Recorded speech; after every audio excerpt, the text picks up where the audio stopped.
Oke, selamat siang teman-teman. Terima kasih. Sorry. Selamat sore teman-teman. Terima kasih atas kesempatan yang diberikan kepada kami kelompok 3.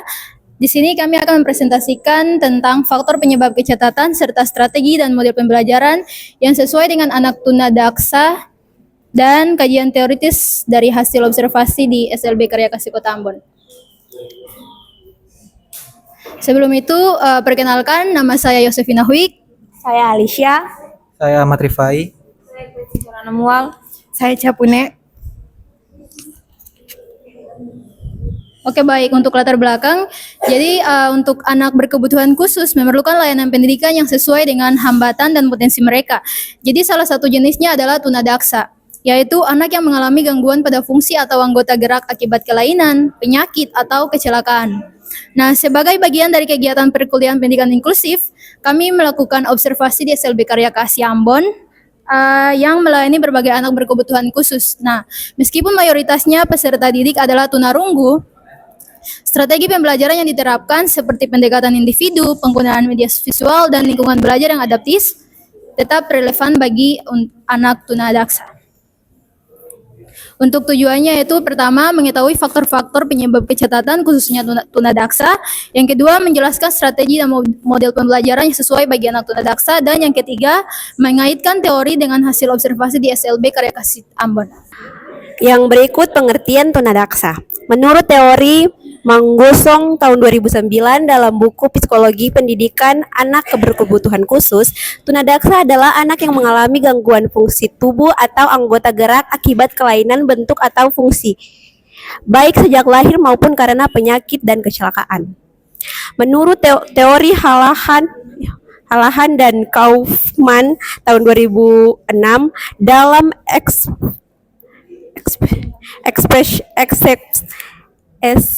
Exceptional Learner in Introduction to Special Education, tunadaksa atau physical disabilitas diartikan sebagai keterbatasan dalam fungsi fisik atau mobilitas yang dapat mengganggu kegiatan belajar dan aktivitas sehari-hari. Teori ini menekankan bahwa hambatan fisik tidak selalu berarti hambatan intelektual, sehingga anak tunadaksa tetap dapat berpresentasi jika mendapat dukungan pembelajaran yang tepat. Berikutnya ciri-ciri tunadaksa. Yang pertama yaitu ciri fisik, mengalami kelainan pada alat gerak, tangan, kaki, tulang punggung atau sendi. Menggunakan alat bantu seperti kursi roda, tongkat, atau bers. Pergerakan tubuh tidak seimbang atau terbatas, lambat, kaku, atau tidak stabil. Koordinasi mata dan tangan terganggu, misalnya sulit menulis atau menggambar. Mudah lelah saat melakukan aktivitas fisik. Yang kedua, psikologis dan akademis. Secara umum memiliki kemampuan intelektual normal, namun kadang tampak lambat dan lambat karena keterbatasan fisik. Dalam mengalami kesulitan dalam mengikuti pembelajaran olahraga atau kegiatan motorik, memiliki semangat belajar yang tinggi jika diberi dukungan atau motivasi. Yang berikut sosial dan ekonomis. Cenderung pemalu atau kurang percaya diri karena kondisi fisiknya berbeda dari teman sebayanya. Kadang bergantung pada bantuan orang lain untuk aktivitas sehari-hari, dapat menunjukkan perasaan rendah diri tetapi bisa berkembang baik jika berada di lingkungan yang menerima dan mendukungnya. Menurut teori pendidikan inklusif dari Permendiknas nomor 70 tahun 2009, ciri-ciri anak tunadaksa harus dipahami guru agar dapat memberikan layanan pendidikan yang sesuai dengan kemampuan dan kebutuhan masing-masing siswa. Yaitu faktor penyebab kecacatan. Di sini terdapat 3 faktor, yaitu yang pertama prenatal, yaitu sebelum kelahiran. Jadi, teori ini menjelaskan bahwa kecacatan dapat terjadi akibat gangguan yang dialami ibu selama kehamilan, seperti infeksi, rubella, sifilis, toksoplasma, gizi buruk dan kurangnya perawatan kehamilan, paparan obat-obatan, alkohol atau zat kimia berbahaya, kelainan genetik atau keturunan. Sedangkan faktor yang kedua yaitu natal, saat kelahiran. Menurut teori yang sama, kecacatan fisik dapat muncul karena proses persalinan yang sulit atau lama, baik kekurangan oksigen, asfiksia, cedera akibat gangguan alat bantu kelahiran yang tidak tepat. Faktor yang ketiga yaitu faktor postnatal, setelah kelahiran. Menurut teori yang sama, kecacatan fisik dapat muncul karena proses persalinan yang sulit atau lama. Teori ini juga menyebutkan bahwa kecacatan bisa terjadi setelah lahir akibat kecelakaan yang menyebabkan kelumpuhan atau patah tulang, penyakit seperti polio, meningitis, atau cerebral palsy, kurangnya gizi dan perawatan kesehatan anak.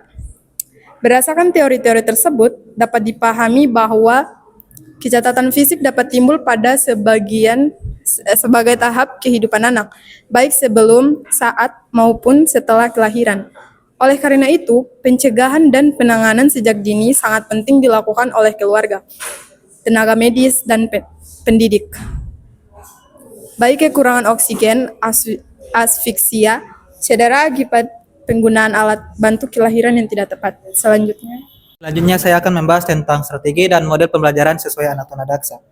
Jadi di sini kita ada mempunyai 5 strategi menurut para ahli.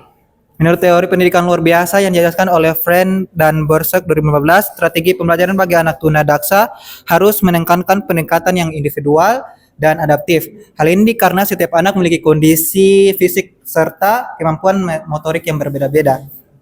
Dengan begitu, guru perlu menyesuaikan dukungan yang sesuai kebutuhan masing-masing anak agar semua anak dapat berpartisipasi secara aktif dalam proses pembelajaran. Jadi untuk strategi yang pertama yaitu individual instruction atau pembelajaran individual. Jadi menurut teori individualisasi, setiap anak memiliki kemampuan fisik dan kognitif yang berbeda, sehingga guru harus menyesuaikan tempo dan metode pembelajaran sesuai kebutuhan masing-masing anak. Misalnya, seorang anak yang sulit menggerakkan tangannya diperbolehkan menggunakan komputer, sementara anak yang lain mampu menulis tetap menggunakan buku tulis atau pensil. Guru juga bisa memberikan tambahan waktu mengerjakan tugas bagi siswa yang membutuhkan. Selanjutnya, strategi yang kedua yaitu task analysis. Jadi strategi ini berasal dari pendekatan behavioral dengan cara membagi kegiatan belajar anak menjadi langkah-langkah kecil agar anak dapat menyelesaikan secara bertahap. Contohnya seperti saat anak menulis namanya, guru membagi prosesnya kayak mengenal huruf, terus menulis huruf satu persatu untuk anak siswa dan juga menyusun huruf menjadi nama lengkap sehingga anak tidak merasa kewalahan. Yang ketiga yaitu use of assistive devices, penggunaan alat bantu. Jadi berdasarkan pendidikan inklusif dalam Permendiknas nomor 70 tahun 2009, penggunaan alat bantu seperti kursi roda, meja rendah, atau alat tulis adaptif atau komputer modifikasi merupakan bagian dari hak anak berkebutuhan khusus. Kayak contoh nih, ada anak yang tadi saya sudah sebutkan sebelumnya, yaitu ada yang nggak bisa menulis. Jadi ada alat bantu yang namanya pensil grab. Teman-teman ada tahu pensil grab? Yang dimana di pensil itu kayak ada alat bantu untuk jari dimasukin gitu.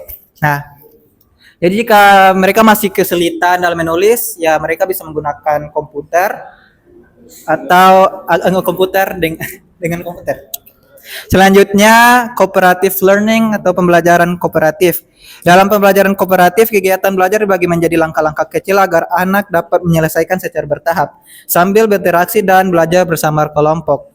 Jadi saat kerja kelompok membuat poster, anak tunadaksa bisa bertugas mewarnai bagian yang mudah dijangkau atau membantu memberi ide. Sementara teman lain membantu memindahkan alat dan bahan.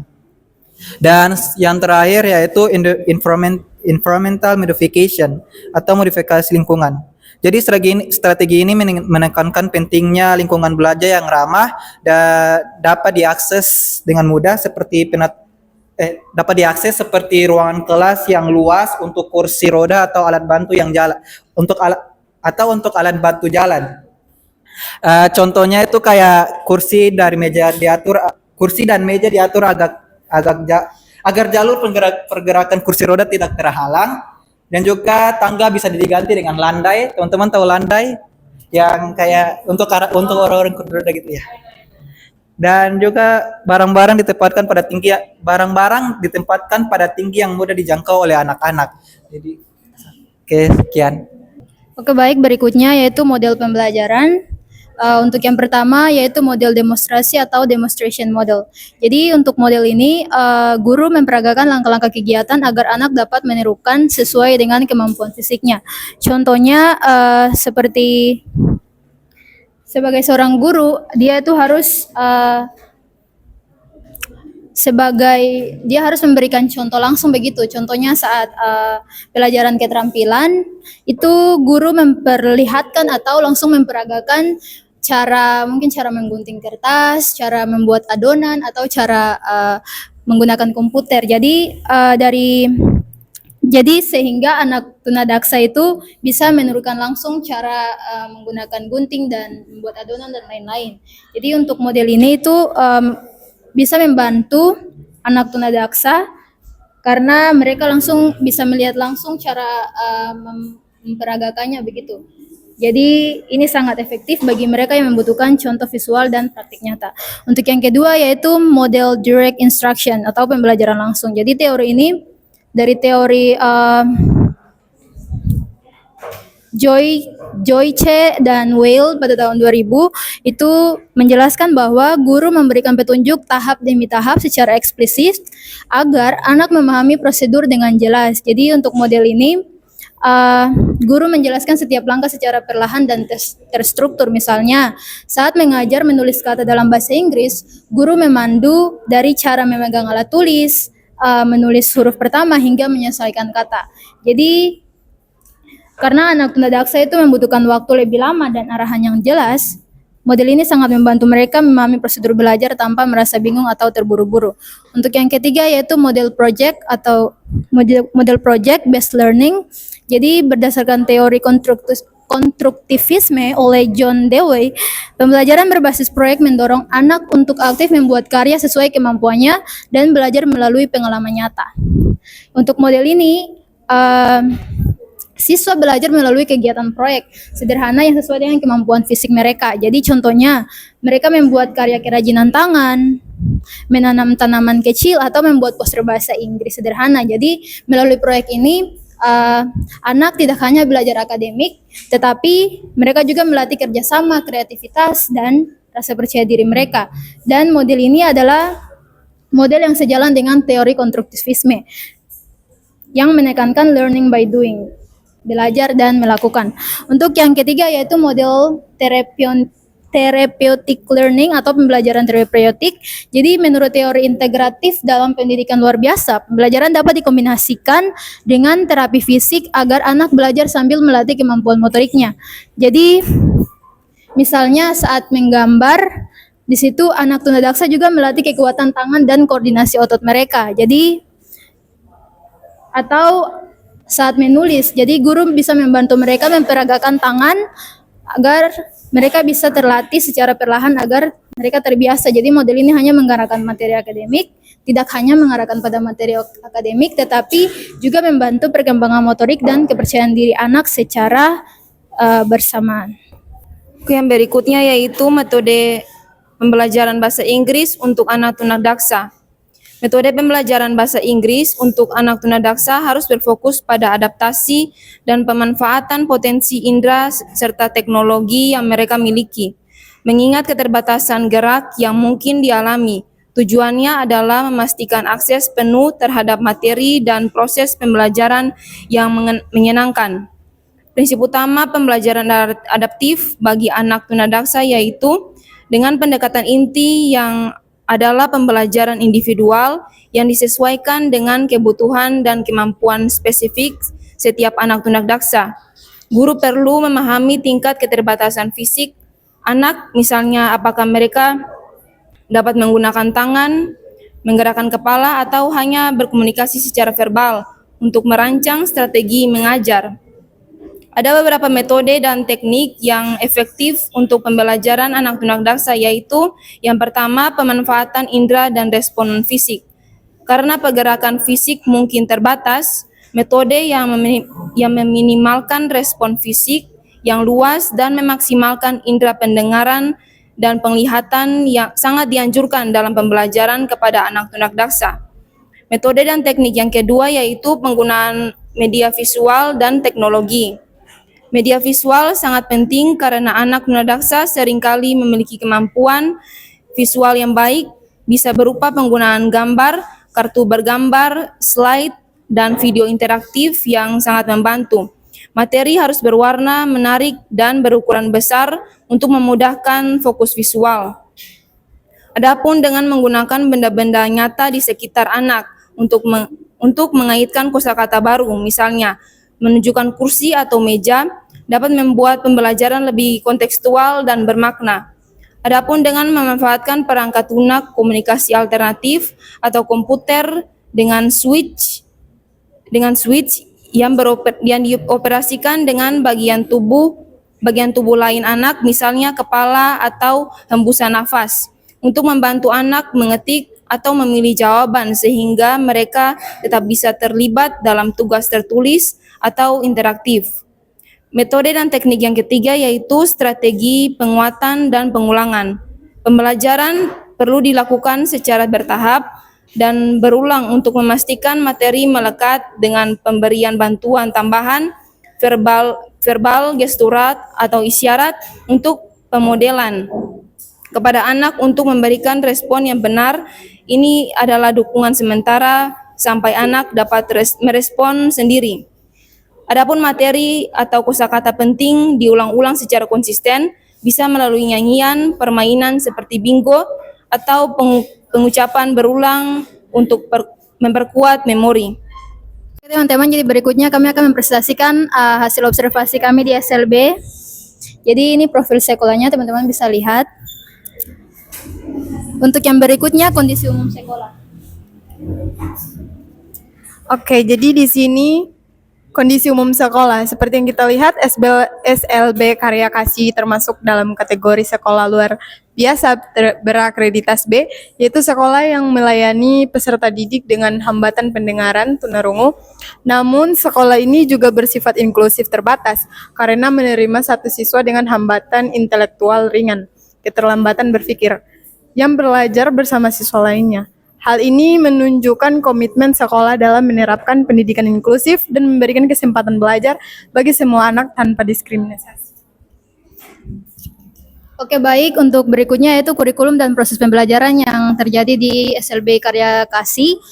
Yaitu untuk terkait dengan kurikulum, untuk di sekolah SLB sendiri mereka tetap menggunakan kurikulum Merdeka Belajar, yang dimana guru menerapkan berbagai metode pembelajaran dan menyesuaikan cara mengajar mereka dengan bahasa isyarat, komunikasi tulisan, penggunaan gambar, serta alat bantu visual.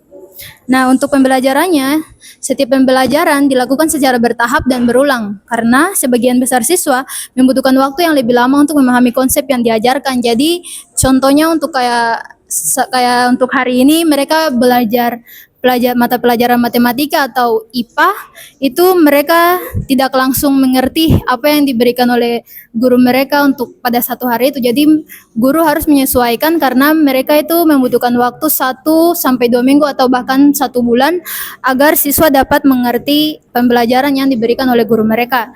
Jadi sebagai seorang guru juga di SLB itu mereka harus menciptakan suasana kelas yang menyenangkan dan interaktif dengan melibatkan siswa dalam aktivitas praktik, permainan edukatif, dan kerja kelompok kecil. Yang berikut adalah mata pembelajaran umum. Di sana ada beberapa mata pelajaran, yaitu yang pertama, mata pelajaran umum seperti agama, PPKN, bahasa Indonesia, bahasa Inggris, matematika, IPA, IPS, PJOK, dan seni budaya, dan TIK. Ada program khusus juga yaitu PKPBI, Program Khusus Pengembangan Bahasa Indonesia, untuk melatih komunikasi melalui bahasa isyarat, tulisan, dan gerak bibir. Dan ada juga bidang keterampilan, yaitu yang pertama Teman-teman bisa lihat pada gambar yang pertama yaitu bidang keterampilan tata boga, yang kedua tata rias, dan yang ketiga itu kerajinan. Selanjutnya proses penilaian pada sekolah karya kasih.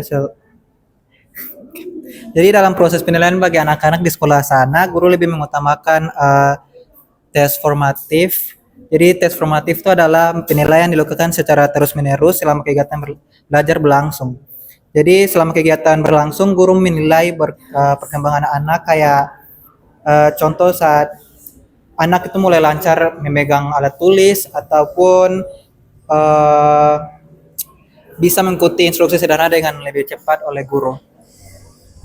Selain itu juga kayak latihan kecil seperti mencocokkan gambar, menulis satu kata atau menjawab pertanyaan lisan yang sederhana itu sudah termasuk tes formatif. Selanjutnya itu ada tes yang kedua yaitu tes sumatif, yang dimana tes ini tuh adalah tes yang dilakukan di akhir semester.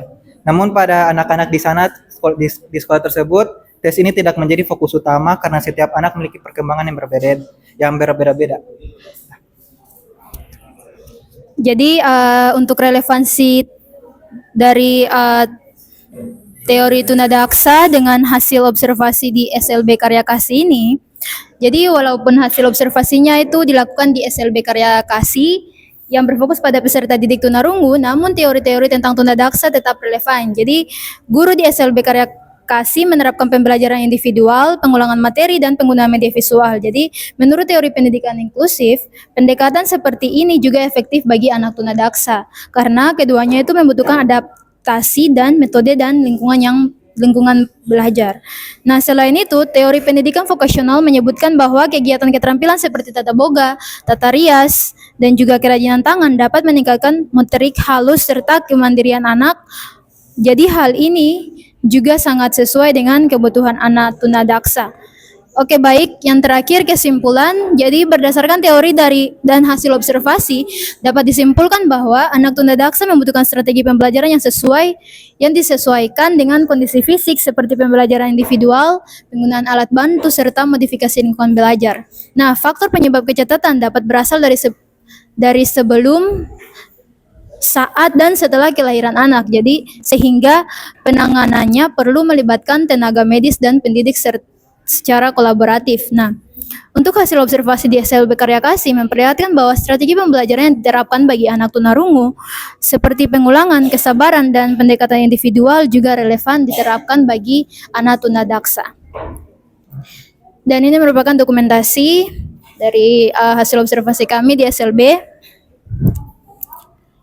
Oke, cukup sekian dan terima kasih dari kelompok kami. Mungkin ada pertanyaan dari kelompok-kelompok lain, dipersilakan. Kelompok 4, 2, 1, 5, 6, 7, 8, 9, 10.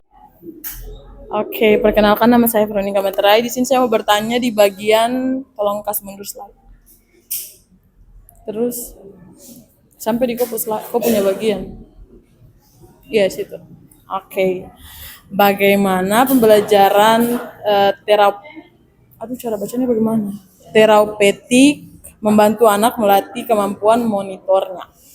Oke. Oke, baik, saya akan mencoba menjawab pertanyaan dari Vero terkait dengan bagaimana metode atau model therapeutic learning diterapkan kepada anak tunadaksa untuk melatih motorik mereka. Jadi dalam penjelasan ini, menurut teori integratif dalam pendidikan luar biasa, pembelajaran dapat dikombinasi dengan terapi fisik agar anak belajar sambil melatih kemampuan motoriknya. Jadi, misalnya saat menggambar.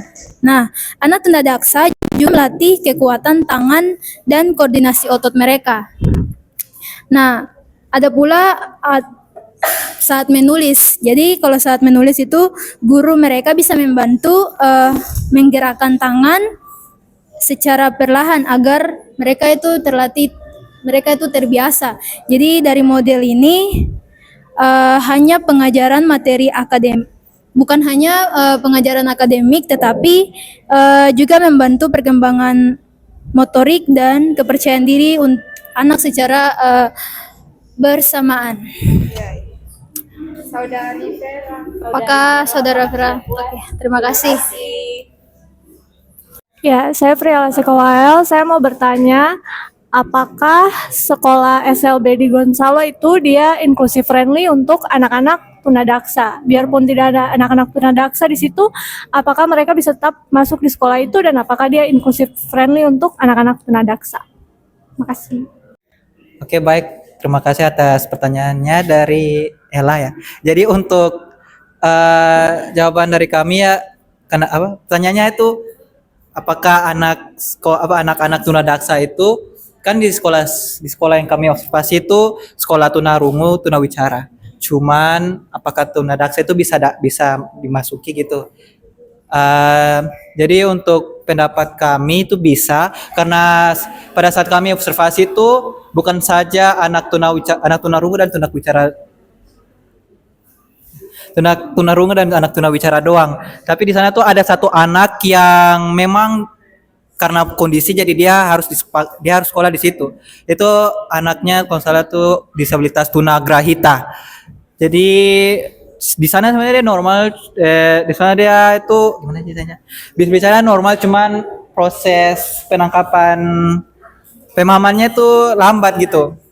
Nah, pas ada kami tuh ada kayak, jadi kami tuh ada observasi sedikit, wawancarai dia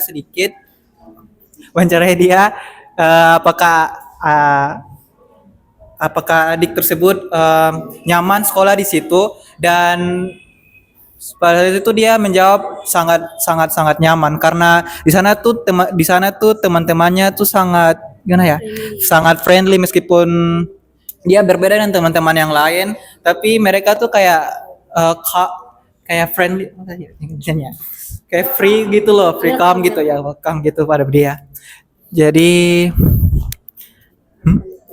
ya mungkin untuk anak tunadaksa ya bisa kayaknya. Bisa emang.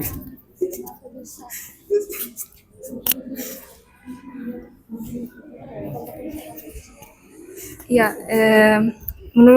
berdasarkan pertanyaan dari Friela tentang anak tunadaksa yang apakah bisa diterima di sekolah tersebut. Jadi berdasarkan wawancara saya dengan kepala sekolah secara langsung, beliau pernah menceritakan bahwa beliau dengan sekolah itu akan dengan lapang dada menerima keterbatasan anak tersebut yang adalah tunadaksa. Beliau pernah bercerita bahwa ada seorang alumni yang pernah bersekolah di sekolah tersebut dengan kecacatan hanya memiliki satu kaki. Dia berprestasi. Dia mengikuti beberapa lomba sains, dan juga dia pernah mengikuti lomba melukis karena akibat prestasinya itu dia diberikan bantuan oleh pemerintah untuk membuat kaki palsu untuk dia. Nah, dan sekarang dia sudah bekerja di salah satu perusahaan jasa pengiriman barang yaitu Tiki. Seingat saya perusahaan itu ada di sekitar Al-Fatah situ. Dia bekerja di situ. Mungkin itu dari saya. Oke, baik. Apakah jawaban kami puas? Oke. Tidak ada pertanyaan lagi ya, guys. Pertanyaan lain dari kelompok. Oke, jika tidak ada, sekian dari presentasi kami hari ini. Terima kasih sudah mau mendengarkan dan selamat sore untuk semuanya.